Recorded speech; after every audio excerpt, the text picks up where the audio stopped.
یہاں پہ بھی آیا ہے، اور اس کے اندر جو ضمیر ہے وہ اس کا اسم ہے، اور فی ریب اس کی خبر ہے۔ اور اگر تم شک میں ہو،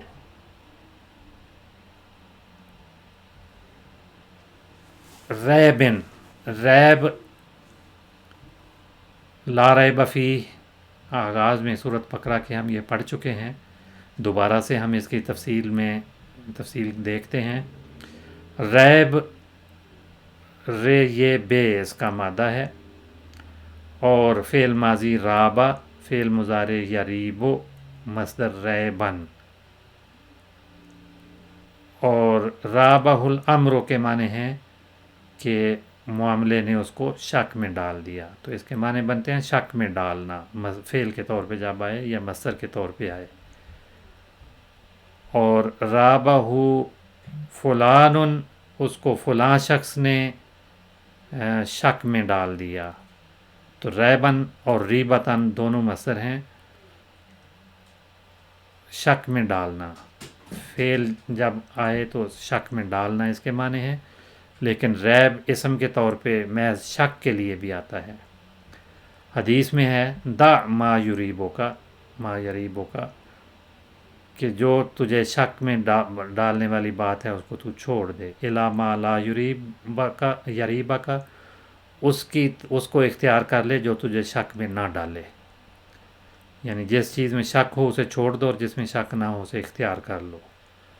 تو الریب جو ہے وہ الظن والشک والتہمہ والحاجہ، تو مختلف معنی میں آتا ہے، گمان، شک، تہمت اور حاجت کے معنوں میں یہ استعمال ہوتا ہے۔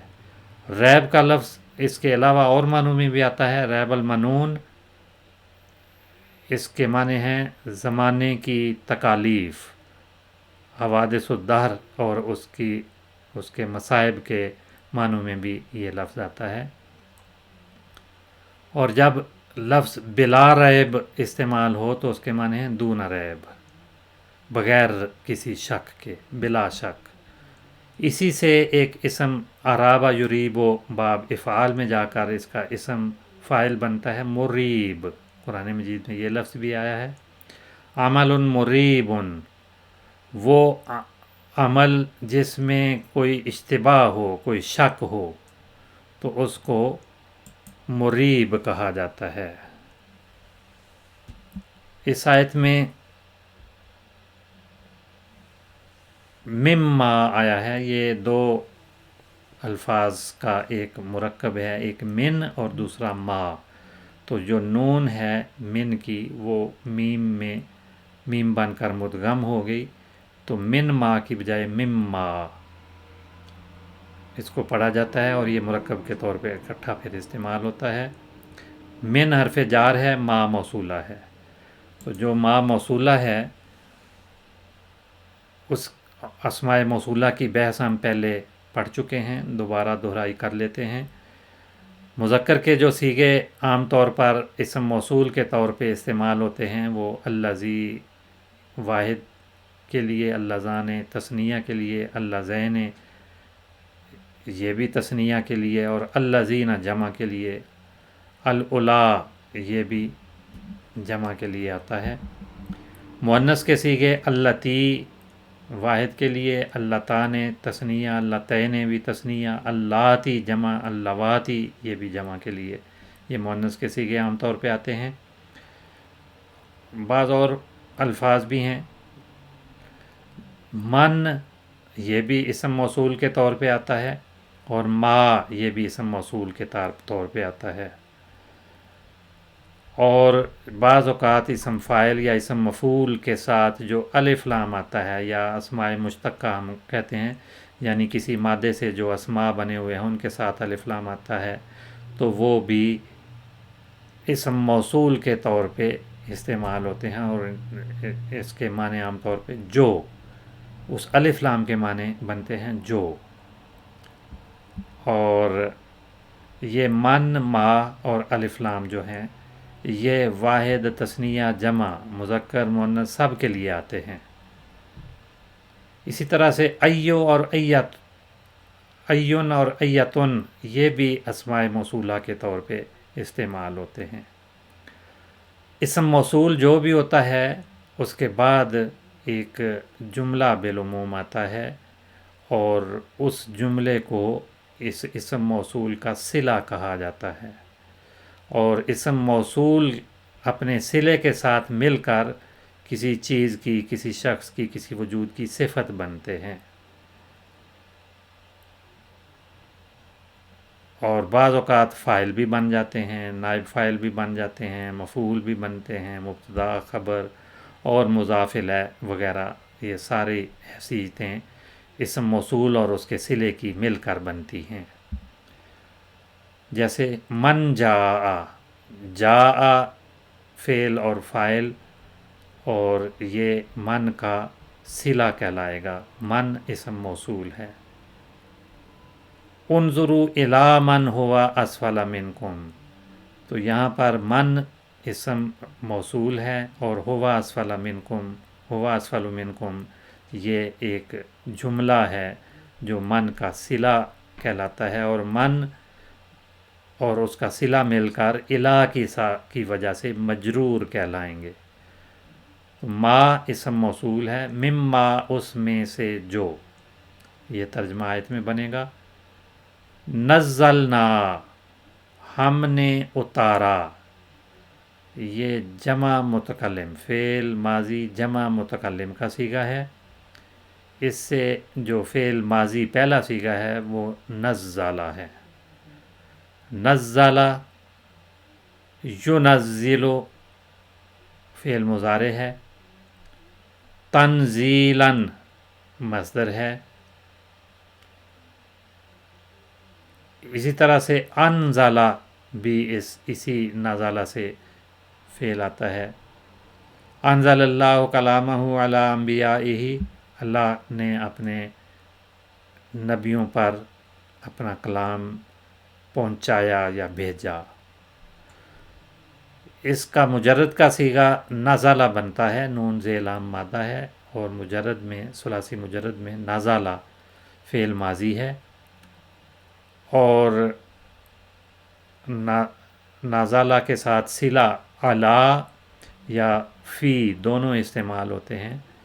تو ینزل نزولاً، جب نازلہ علی کے معنی ہیں تو ثلاثی مجرد میں یہ اترنے کے معنوں میں بھی آتا ہے، نازل ہونا، اور کہیں قیام کرنا یہ بھی اس کے معنی ہیں، اور کسی کا مہمان بننا، نزیل کا لفظ اسی سے مہمان کے لیے استعمال ہوتا ہے، یا کہیں پڑاؤ کرنے والے، اترنے والے، مہمان بننے والے کے لیے یہ لفظ بولا جاتا ہے، تو یہ معنی بھی اس میں شامل ہیں۔ عبدنا ہمارا بندہ، علی عبدنا ہمارے بندے پر، جو ہم نے اپنے بندے پر اتارا۔ عبد غلام کو کہتے ہیں، محکوم کو بھی کہتے ہیں، غلام یا محکوم، اور دوسرے معنی ہیں کہ محض بندہ یا انسان، خواہ وہ آزاد ہو یا غلام، اس کے لیے بھی عبد کا لفظ بولا جاتا ہے۔ فعل جب اس سے بنتا ہے ثلاثی مجرد میں تو عبادہ فعل ماضی ہے، یعبد فعل مضارع ہے، عبد اللہ عبادتاً و عبودیتاً یہ مصادر ہیں، عبادتاً مصدر ہے، عبودیتاً یہ بھی مصدر ہے۔ اللہ تعالیٰ کی اطاعت اور فرما برداری کرنا یا اللہ تعالیٰ کی عبادت کرنا، یہ معنی ہیں اس میں۔ محض عبادت کرنا، بتوں کی عبادت کرنے والوں کے لیے بھی یہ لفظ استعمال ہوتا ہے، اور کسی کی فرما برداری، اطاعت یا آداب بندگی بجا لانا، اس کے لیے بھی عبادہ کا لفظ استعمال ہوتا ہے، عبادت یا عبودیت، اور عجز و انکساری کا اظہار کرنا، اس کے لیے بھی یہ لفظ استعمال ہوتا ہے، اور محض خدا تعالیٰ کو ہی اپنا مالک اور خالق اور واجب الاطاعت مان لینا، اس کے لیے بھی عبودیت کا لفظ آتا ہے۔ اسی سے وہ جگہ یا وہ وقت جس میں عبادت کی جائے اسے معبد کہا جاتا ہے، عبادت خانہ، اور معبد کی جمع معابد ہے۔ تو مساجد یا دیگر عبادت کی جگہ معبد کہلاتی ہیں۔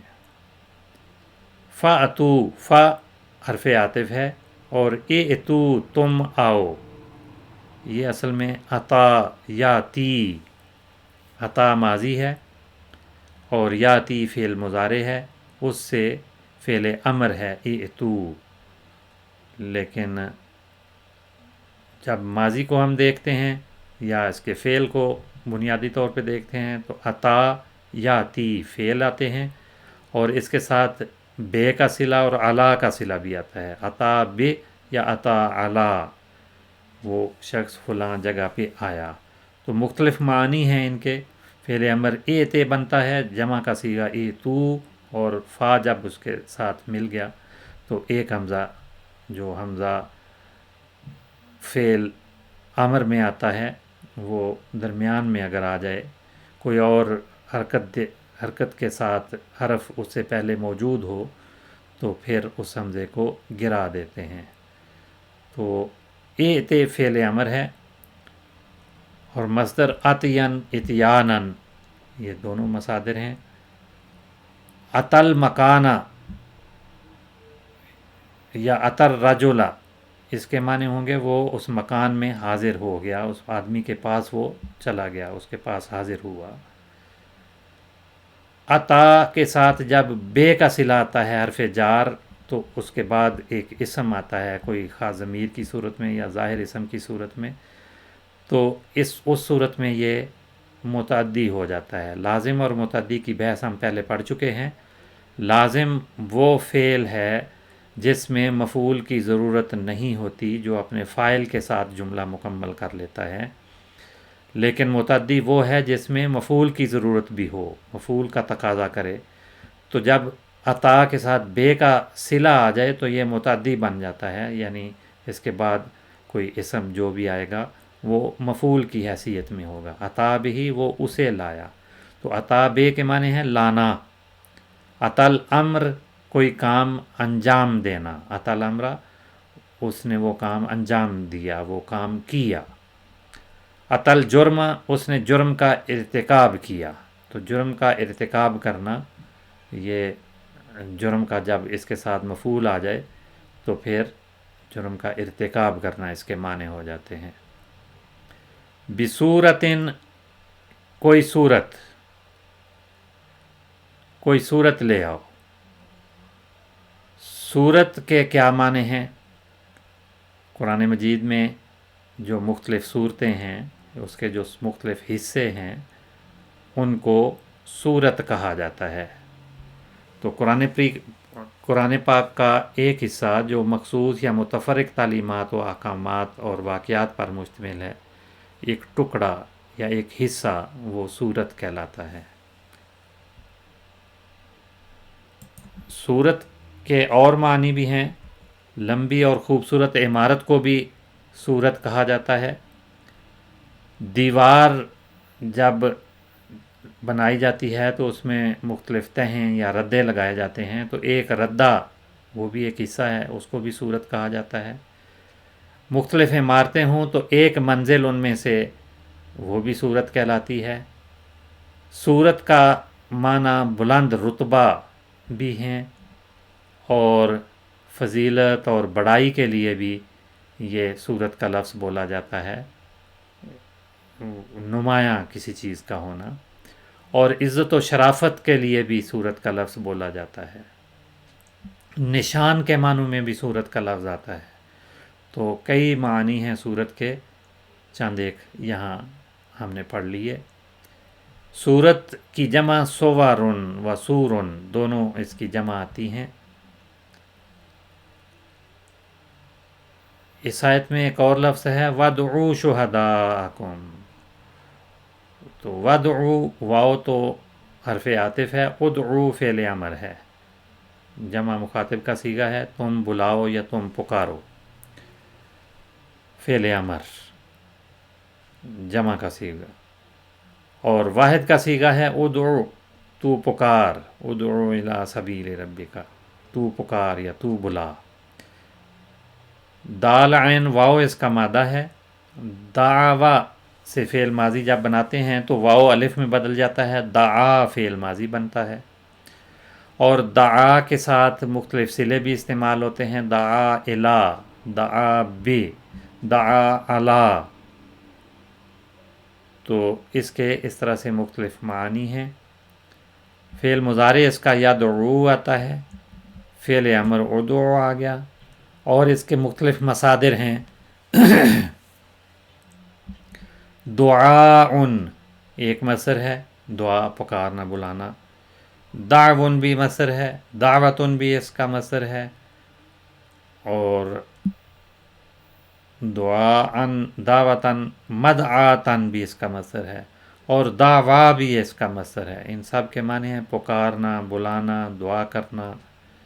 جب کہتے ہیں دعا بالشیء، دعا بالشیء، دعون و دعوتن و دعان و دعون، تو اس کے معنی کوئی چیز منگوانے یا طلب کرنے کے ہوتے ہیں۔ اس کے ساتھ بے کا صلہ استعمال ہوا، اور الشیء ظاہری لحاظ سے مجرور ہے، جار اور مجرور، لیکن یہ مفعول کی جگہ پہ ہے، جس چیز کو منگوایا جائے اس کے ساتھ بے آ جاتی ہے۔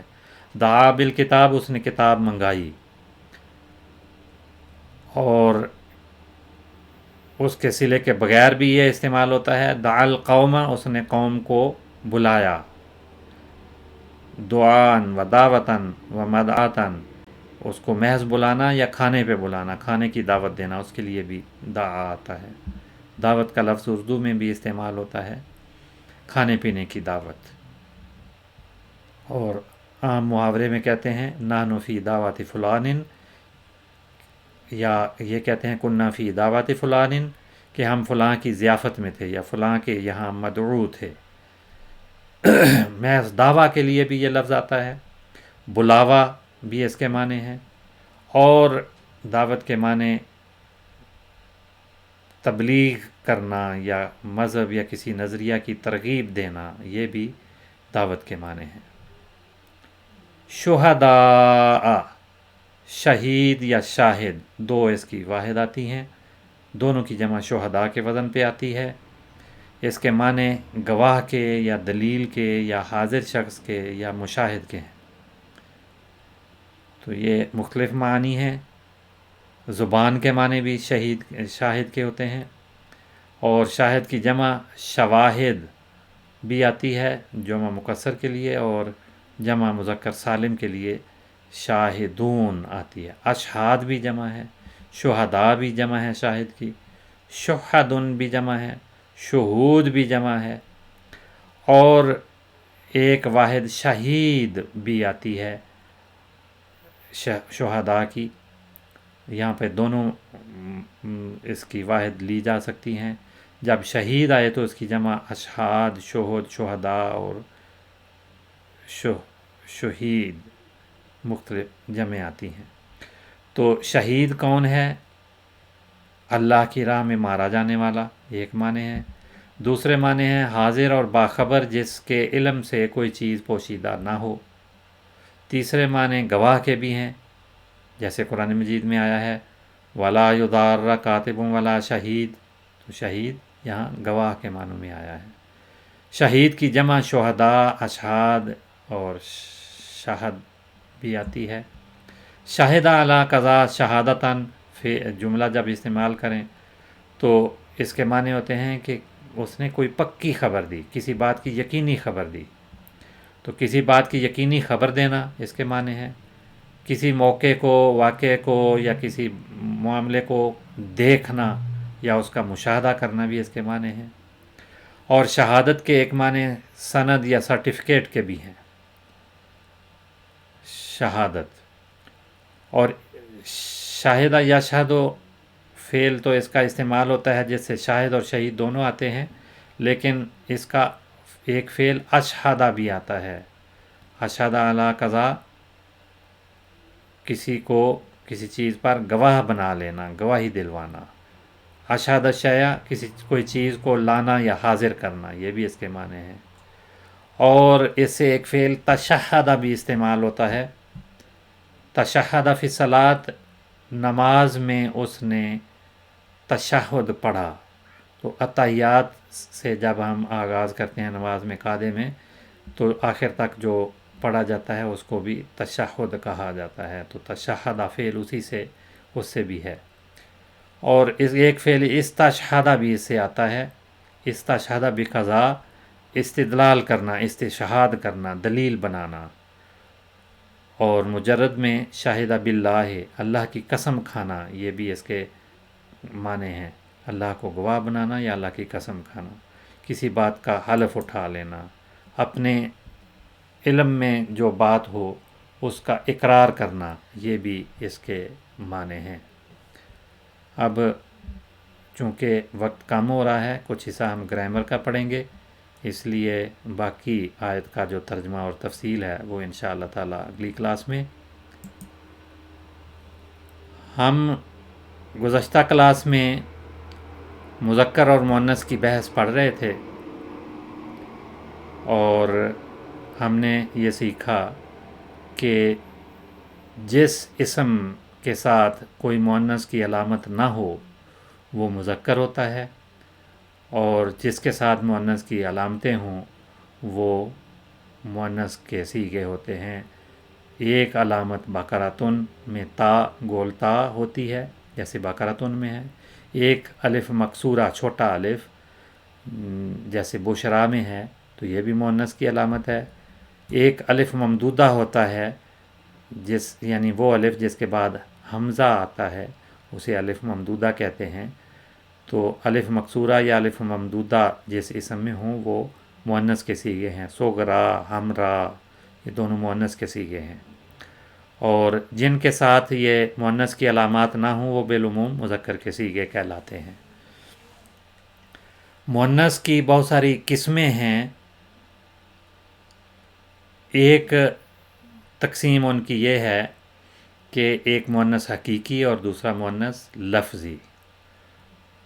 مؤنث حقیقی تو وہ ہے کہ جس کے مقابل پر نر جاندار ہو اسے مؤنث حقیقی کہتے ہیں، جیسے ابنتن بیٹی، شاتن بکری، تو ان کے مقابل پہ نر موجود ہوتا ہے، تو اس لیے یہ حقیقی مؤنث ہے۔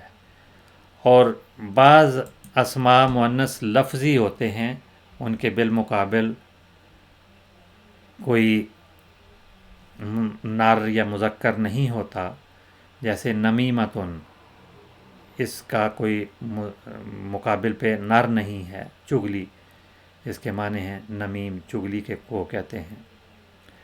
اور بعض موقعوں پہ بعض اسماء جو ہیں ان میں تانیث کی کوئی علامت نہیں ہوتی، لیکن وہ تانیث مؤنث کے طور پہ ہی استعمال ہوتے ہیں، جیسے ارضن، زمین، یہ مؤنث کا صیغہ ہے لیکن اس کے ساتھ کوئی تانیث کی ظاہری علامت نہیں ہے، وہ بھی تانیث مؤنث اسماء کہلاتے ہیں۔ اور بعض اسماء ایسے بھی ہوتے ہیں جو مذکر اور مؤنث دونوں طرح سے استعمال ہوتے ہیں۔ سبیل، ان میں مؤنث کی علامت نہیں ہوتی لیکن مذکر میں بھی وہ صیغے آتے ہیں، مؤنث میں بھی آتے ہیں۔ اور بعض اوقات کوئی نام ہوتا ہے، اس میں تانیث والی علامت گولتا وغیرہ ہوتی ہے، لیکن وہ نام کسی مذکر کے ہوتے ہیں، اس لیے لفظ کے طور پہ تو وہ مؤنث ہی ہوں گے، لیکن وہ مذکر کے طور پہ صیغہ استعمال ہوتا ہے، اور ان کو مؤنث کا صیغہ نہیں کہتے بلکہ مذکر کا صیغہ ہی کہتے ہیں۔ یعنی جو اسم مذکر کا نام ہو یا صرف مذکر کے لیے بولا جائے وہ مذکر ہی کہلائے گا، اس کے ساتھ اگرچہ مؤنث کی کوئی علامت موجود ہو تو پھر بھی وہ صیغے مؤنث کے نہیں کہلائیں گے۔ تو آج ہم نے مذکر اور مؤنث کی بحث سیکھی ہے، اس کی پہچان اسماء میں سے کرنی ہمارے لیے اب آسان ہو جائے گی۔ میں تھوڑے سے وقت میں اس کی دہرائی کر دیتا ہوں کہ جس اسم میں تانیث کی کوئی علامت نہ ہو وہ مذکر، جیسے غلام، اور جس میں تانیث کی کوئی علامت ہو اسے مؤنث کہتے ہیں، جیسے امراتن یا ظلمتن، یہ مؤنث کے صیغے ہیں، ان کے ساتھ تائے مؤنث لگی ہوئی ہے، اسے تائے تانیث یا تائے مؤنث ہی کہا جاتا ہے۔ تانیث کی علامتیں تا کے علاوہ الف مکسورہ اور الف ممدودہ بھی ہوتی ہیں، تو ان 3 علامات کے ساتھ کوئی اسم آئے تو وہ اسماء مؤنث ہوتے ہیں، اور جن کے ساتھ یہ علامتیں نہ ہوں وہ مذکر اسماء کہلاتے ہیں۔ اور مؤنث کی ظاہری لحاظ سے 2 قسمیں ہیں، مؤنث حقیقی، وہ مؤنث جس کے بالمقابل کوئی نر موجود ہو، مذکر موجود ہو، اور مؤنث لفظی جس کے بالمقابل کوئی نر یا مذکر موجود نہ ہو۔ تو آج کا وقت ختم ہو رہا ہے، اسی پہ کلاس ہم ختم کرتے ہیں۔ السلام علیکم ورحمۃ اللہ وبرکاتہ۔